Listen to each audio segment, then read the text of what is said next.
আসসালামু আলাইকুম। আজ মঙ্গলবার 23 বৈশাখ 7 জিলকদ 6 মে। বাংলাদেশ বেতার সিলেট সংবাদ পড়ছি শিমুল আক্তার। সারা দেশের মতো সিলেটেও গতকাল পালিত হয়েছে বিশ্ব ধাত্রী দিবস। নিরাপদ মাতৃত্ব ও ঝুঁকিবিহীন প্রসব নিশ্চিত করতে 1992 সাল থেকে বিশ্বের 50টি দেশে পালিত হচ্ছে দিবসটি। প্রাচীনকাল থেকে নিরাপদ প্রজনন নিশ্চিত করতে গর্ভকালীন, প্রসবকালীন এবং প্রসব পরবর্তী সময়ে ধাত্রীরা প্রসূতিদের সেবা দিয়ে থাকেন।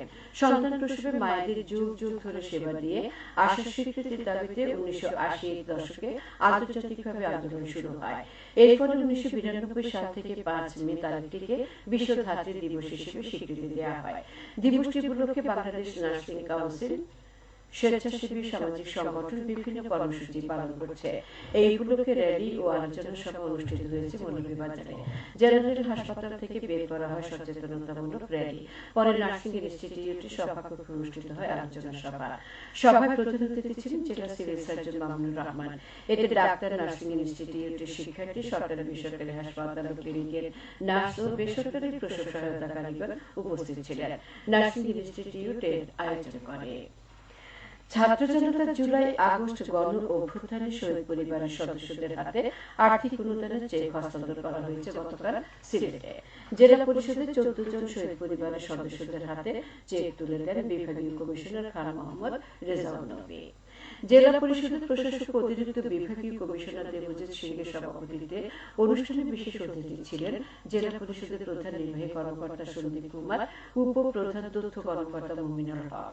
অনুষ্ঠানে ছাত্র জনতা জুলাই আগস্ট গণ অভ্যুত্থান 2024 গ্যাজেটভুক্ত সিলেট জেলার গোলাপগঞ্জ উপজেলার 7 জন, বিয়ানীবাজার উপজেলার 5 এবং সিলেট সদর উপজেলার 2 শহীদ 2 পরিবারের সদস্যদের হাতে জনপ্রতি 2 লাখ টাকা অনুদানের চেক হস্তান্তর করা হয়। পবিত্র ঈদুল আজহা উপলক্ষে পরিবহন ব্যবস্থা সুশৃঙ্খল করার লক্ষ্যে মত বিনিময় সভা অনুষ্ঠিত হয়েছে গতকাল সিলেটের পুলিশ সুপার কার্যালয়ে।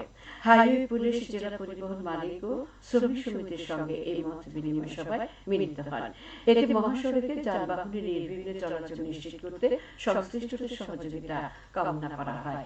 এতে সভাপতিত্ব করেন পুলিশ সুপার রেজাউল করিম। গবাদি পশু, হাঁস মুরগিকে নিয়মিত বিভিন্ন রোগের প্রতিষেধক টিকা প্রদানে খামারিদের আগ্রহী করতে দিনব্যাপী কর্মশালা অনুষ্ঠিত হয়েছে গতকাল মৌলভীবাজারে।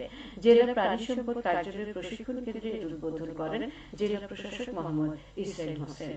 কর্মশালায় গবাদি পশুর তরকা, বাদলা, গলাফুলা, জলাতঙ্ক, হাঁস মুরগির কলেরা, প্লাগ, রানীক্ষেত, বসতি ইত্যাদি সংক্রামক রোগ প্রতিরোধে নিয়মিত প্রতিষেধক টিকা দেওয়ার পরামর্শ দেওয়া হয়।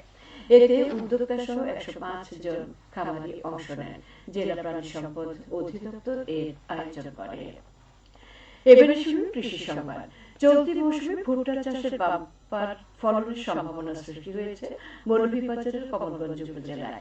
আবহাওয়া অনুকূলে থাকলে আশানুরূপ ফলন হবে বলে আশা করা যাচ্ছে। ধান ও গমের পাশাপাশি উপজেলার কৃষক এখন ভুট্টা চাষের দিকে মনোনিবেশ করেছেন। ভুট্টা চাষে স্বল্প সময়ে অল্প খরচে অধিক লাভবান হওয়া যায়। উপজেলায় 32 হেক্টর জমিতে ভুট্টা চাষ করা হয়েছে। এর মধ্যে 70 জন কৃষক ভুট্টার প্রদর্শনী প্লট তৈরি করেছেন। উৎপাদনের লক্ষ্যমাত্রা নির্ধারণ করা হয়েছে 320 মেট্রিক টন। ভুট্টার আবাদ বৃদ্ধি, ফলন ভালো হওয়ার জন্য কৃষকদের প্রয়োজনীয় প্রশিক্ষণ ও সহযোগিতা করছে কৃষি বিভাগ। খেলার খবর। ক্রিকেট। সিলেটে উড়ন্ত হয়ে কিউইদের বিপক্ষে টাইগারদের শুভ সূচনা। নুরুল হাসান সোহানের দলের কাছে পাত্তাই পায়নি সফরকারী নিউজিল্যান্ড এই দল। 3 ম্যাচ সিরিজের প্রথম ওয়ানডেতে একপেশে ভাবে দাপট দেখিয়ে বাংলাদেশ এই দল জিতেছে 7 উইকেটে। রাজস্বিক জয় নিয়ে মাঠে ছাড়ার পাশাপাশি সিরিজে এগিয়ে গেছে বাংলাদেশের দল। সিলেট আন্তর্জাতিক ক্রিকেট স্টেডিয়ামে টসে জিতে প্রথমে ব্যাটিংয়ে নেমে 147 রানে মুখ থুবড়ে পড়ে সফরকারী নিউজিল্যান্ড এই দলের innings.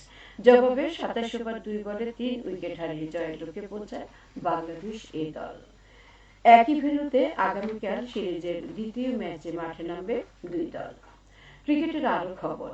Sylhet DSA cup টি-20 tournament শুরু হচ্ছে আজ জেলা স্টেডিয়ামে। এতে 6টি দল অংশগ্রহণ করছে। এই উপলক্ষে গতকাল জেলা স্টেডিয়ামে অনুষ্ঠিত হয় জার্সি উন্মোচন। 6টি দলের নামকরণ করা হয়েছে নদীর নামে। সেগুলো হচ্ছে পদ্মা প্লাটুন, মেঘনা Super Giant, Jamuna Warriors, Kushiara Super Kings, Surma Gladiator, Banshia Titans. উদ্বোধনী খেলায় কুশিয়ারা সুপার কিংস মুখোমুখি হবে পদ্মা প্লাটুনের। সবশেষে আবহাওয়া।